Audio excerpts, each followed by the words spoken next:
Hey everyone, Sean here. Now, as you know, this is not normally how I do my videos. Normally, just by myself, all my lonesome, or I'm usually with the Nerd Pack and doing spoiler chats and group videos. But this is a special video where I will be talking about the Mad Max movies, the ones I haven't seen. Thunderdome is around here somewhere. Don't know where it's at, but it's probably hiding on us. On the table. Probably, but in honor of this video, I have brought with me my friend Evan, a friend of potentially what, 10, 15 years? Yeah, give or take. Yeah, 7th grade. I was in at the time. Give or take a few years. So we're gonna start off with the first movie, and if you've seen my videos before, when I do franchise videos, you notice a jump cut. So this will contain a couple jump cuts here and there. Yes, he has a method to his madness. I know, right? So we're gonna start with the first movie. So yeah, this is Mad Max 1979, about 2 years after Episode 4. Mm-hmm. Shocking. Yes. And 1 year after Superman. It's an Australian post-apocalyptic dystopian action film directed by George Miller, produced by Brian Kennedy, starring Mel Gibson as Mad Max, Joanne Samuel, Hugh Burns, and a bunch of people I'm not going to name because their names are unpronounceable.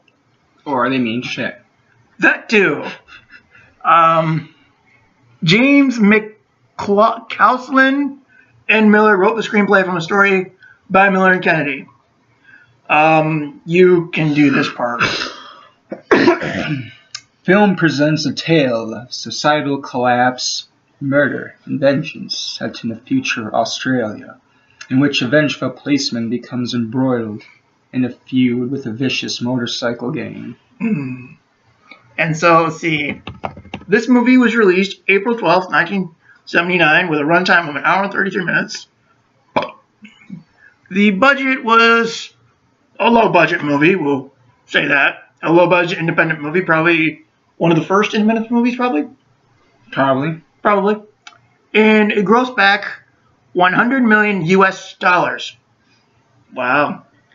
Although I actually really never heard of that kind of currency before, so I really don't know how that would translate. Yeah. Neither have I.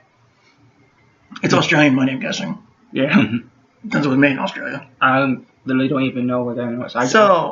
Since most people are used to me blabbing, yeah, let's start with you. What do you think? I thought it was pretty good. I mean, the age of the movie, of course. Yes, it's at least 30 years old. At least.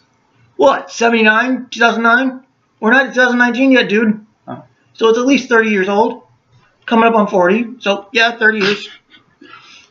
You know what? Well, we can tell it's old because Mel Gibson got a beard now.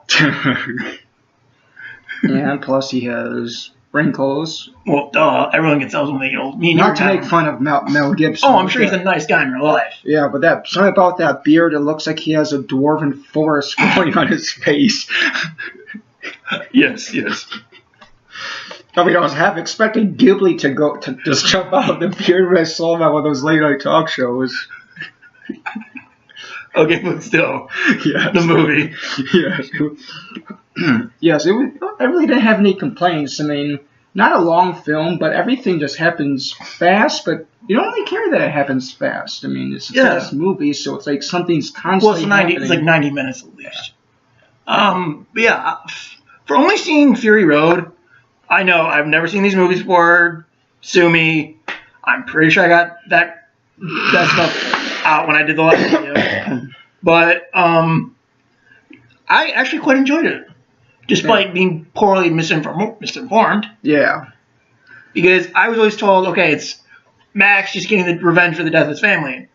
But apparently that doesn't happen until like the very end of the movie. It's like, wait, I'm like confused here. But apparently this weirdo told me there was more in the movie.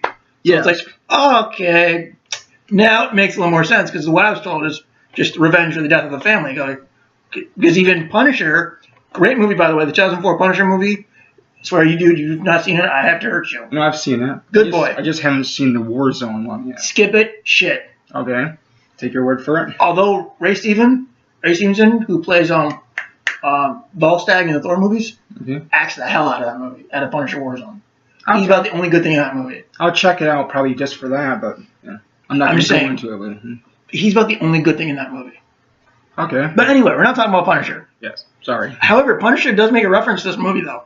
Yes, the ending is very Punisher-free. No, I'm talking about the scene where Thomas Jane finds that his family is dead. Oh yeah. It's him basically running on the the thing. It's that too. Straight out of Mad Max. Yeah, that's what I'm talking about. But I'm just I can see that, but just what he does at the end is just and all my videos I do spoilers. In this movie, they all kind of borrow from both Saw and Punisher, because there's a scene in this movie where Max takes a guy's leg, puts a handcuff on it, and attaches it to what, like the back of a car? Yeah. Like the bumper or whatever? Yeah, and the car is leaking gas, and he constructs this perfect mechanism so the gas just magically flows onto this lighter he has, and that's like right next to the guy's leg. Well, he did put the lighter on something. Yeah. Like a piece of tape or something.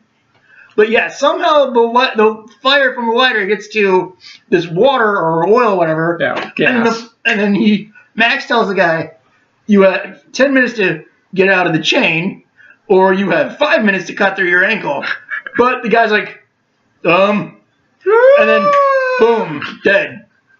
It's like, man. But yeah. That's pretty dark. You think? But yeah, all in all, great movie, great cast. Despite being misinformed, I highly enjoyed the movie. Yeah, I mean, the revenge part actually comes about halfway through when his friend dies. Actually, it's actually amazing, the revenge part on that element of the movie, especially if you know Mel Gibson's history. I have not known I can't remember who the actor's name is, but there's the character who dies that really starts revenge in this movie is named Goose. Apparently, the actor who played him in this movie, Steve Bisley. Steve Bisley. Okay. Apparently, this is why I use Wikipedia. Okay. Well, apparently, back when they were a little bit younger, him and Mel Gibson were actually in acting classes together in Australia and part of this acting troupe.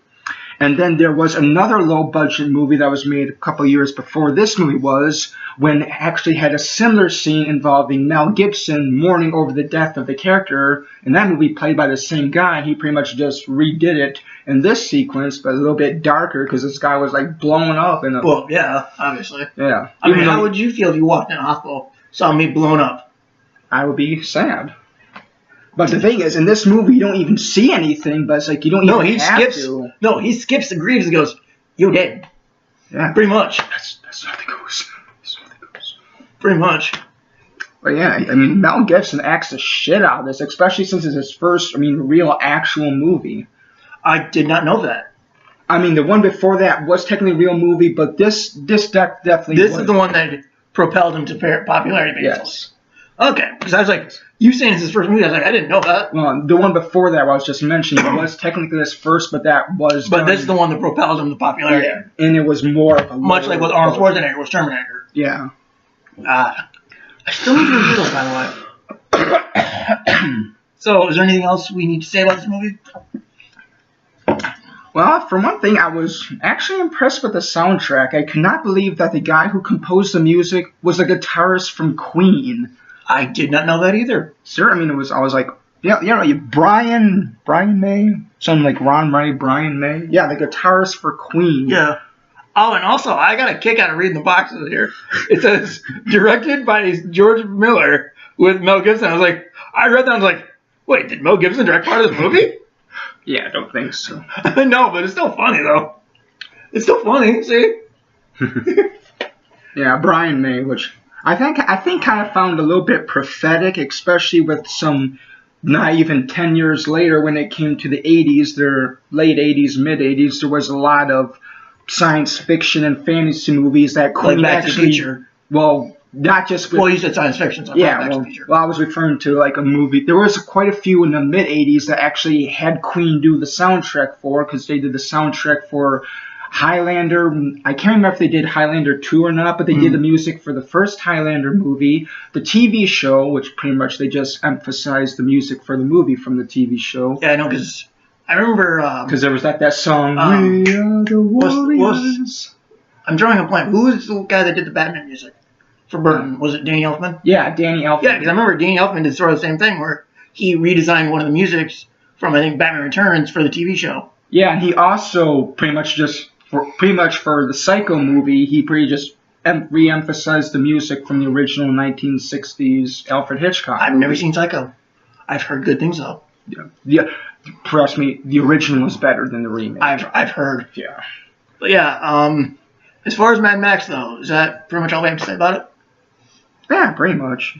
Yeah. So we're about to watch this. Hopefully I didn't get it wet from lying in the soda. No, it's okay. So yeah, we're about to watch Road Warrior and hopefully give I guess I can make a few last things. Oh yes, go ahead.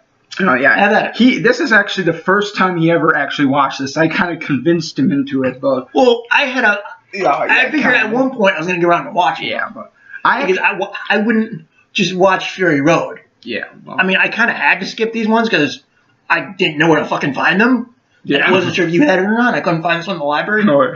So I was like, Well, I guess I'll just skip to Fury Road. You just had to ask. I actually have quite a history with this movie. The first time I seen this movie, my dad showed it to me when I was 2.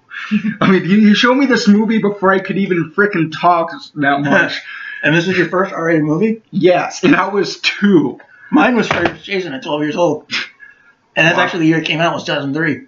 Well, now we know why I'm so messed up. We're both messed up. Yeah, I mean, I watched a lot of movies with my father growing up as a kid. This whole series, watched all of them before I was even 5.